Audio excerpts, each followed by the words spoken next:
welcome back to the final part of FinTechs and Financial Inclusion. In the last 4 parts of this topic, we have actually had a lot of information to digest, a lot of food for thought really on the risk-based approach and what FinTechs can do. As I understand it, there is no silver bullet, and we have got to take one case on a case-by-case basis.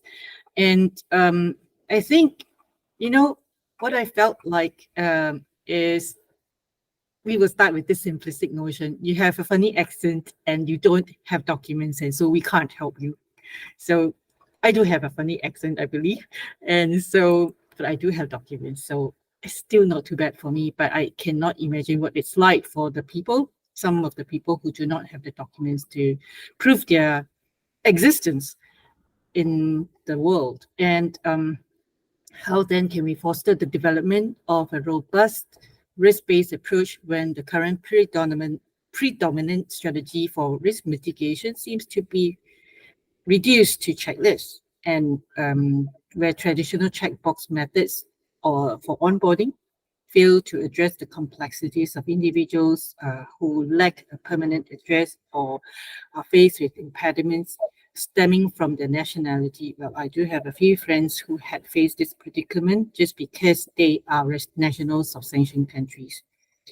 In light of these challenges, I say that our pursuit of a risk-based approach demands a profound reconsideration of our strategies, with the current approach, which hinges on superficial markers like documentation, falls short in acknowledging the rich tapestry of circumstances that individuals from diverse backgrounds can bring. So we must evolve beyond the rigid checkboxes and embrace adaptable methods that can accommodate the nuances of each situation. So what would be your closing thought? I would like to invite the OCC to give a few words before I wrap up.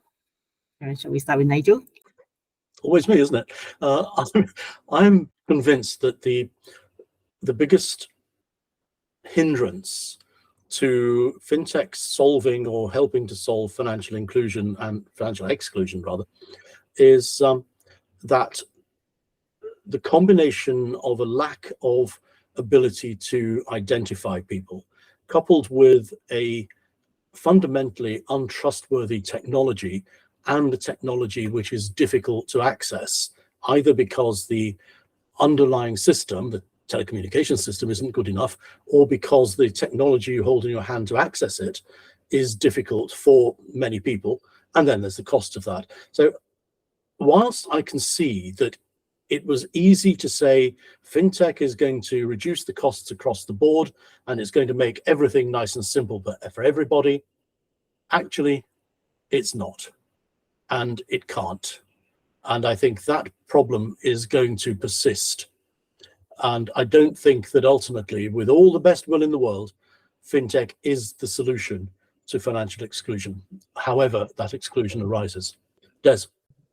Yeah, summing it up really, I think all of us have alluded to it over the last couple of talks we've had, is that the pace of the progress that the market demands, or the world demands, and the pace of the regulations that allow companies to do it, and the demand is totally different from the pace of the progress that's offered by technology. Sometimes technology has moved too fast, too far ahead of the regulations and the requirements, without understanding the impact across various different parts of the world on whether it's access to internet, whether it's access to phones, whether it's the availability of information that is provided. So I think we're all running at different speeds. Technology, fintechs, demand and supply are running on different rails at different speeds at the moment. Mark? I wonder if we are reverse Descarting this and putting the cart before the horse. We have talked, I believe, and raised some real issues for real MLROs and real compliance officers in their day-to-day works in FinTech about some of the fundamental problems that are not being addressed by the systems that are in place, and as a result are not reaching into and help curing financial exclusion. The issues that some of them are encountering, whether it's exclusion because of being born in a sanctioned country, exclusion because they haven't got the sophistication or access to the right technology, exclusion because they live in a poor area on the coastal part of an impoverished island, all these things have been addressed before through things like local co-ops, Hawala banking, established trust in people. And I think saying we are a FinTech and we can address all this is a big ask. Should FinTech be actually concentrating on linking co-op to co-op, system to system, and then slowly introducing into an area technology that is understandable and is useful to the actual client base or the target client base? Thinking here of things like the access of quite straightforward, not very complex smartphones to African farmers, so they can then interrogate market prices of the commodities that they are selling into a market. That did a huge amount to actually increase the money available to farmers by saying, well, hold on, you're only paying me X per cocoa kilogram. And in fact, I can see on the international spot market, it's actually Y. Some very simple things would make a big difference.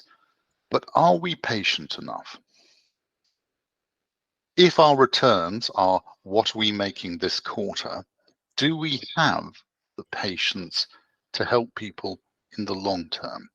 If we are structured as a PLC or a listed US corporate. Do people understand what I'm getting at there? So that when you are an MLRO, when you're a compliance officer for an organization like this, really trying to make a difference, you're going to find, in my view, that the problems that you come across day to day, people renting out their identity, people not engaging with the system that you want to, will have come across other people's desks before. Julia knows this stuff. Julia has met this stuff. When she's brought us together, she's actually asked us to think, can we crack this nut? And I'm not sure that we can in the time that we've got. And I'd love Julia, if you're happy with this, to get one of the leading specialists in FinTech on here and to get them to give us a hard time, because I'm not sure they're actually engaging with the questions. Julia, what do you think of that? Well, the last few sessions of discussion has made me really think about the other additional elements to consider. First, access to telco service. Next, the cost of telco services. Then, the e-wallets, the need to have money in them in order to be able to use. While technology is available, are they affordable? So then there are even more questions that are now on my list. Before we begin, do products need to be overcomplicated, in particular for the underprivileged? The conventional risk management checklists do not apply, do they? Would it be digital identity that would help rather than digital cash? Threats are constantly evolving. So last but not least, are we doing our own due diligence rather than to rely on checklists or the Wikipedia? So that would be my conclusion for this episode. Thank you. Excellent. Thank you. Can I just say something which emphasizes what we have been talking about? Because you know how on the news they have "and finally." Well, I have an "and finally" for this whole series. Yesterday, I couldn't use my e-wallet. Why? Because the line from the shop I was standing in wasn't connecting. And secondly, because my e-wallet had not updated itself, and I was standing there trying to pay $75 for something, and it only had $4 in it, and it didn't automatically update. So I was standing, scrumming around in my bag and everywhere else, trying to find the money to pay. Luckily, the shopkeeper, who I know, just said, "Oh, go away, come back with the money another day." That's why FinTech doesn't work. If it can't work for me, and I am seriously tech savvy, I am not struggling to put $75 in my e-wallet. I have none of the problems that we have outlined for all of the people that are financially excluded. Me can't pay for stuff in a shop because the tech doesn't work.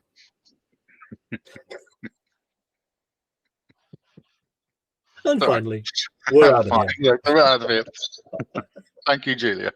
Thank you very much, Julia. It's been an absolute pleasure. Please come and be our chairman more often. Please. Actually, it's your show. You're always the chairman.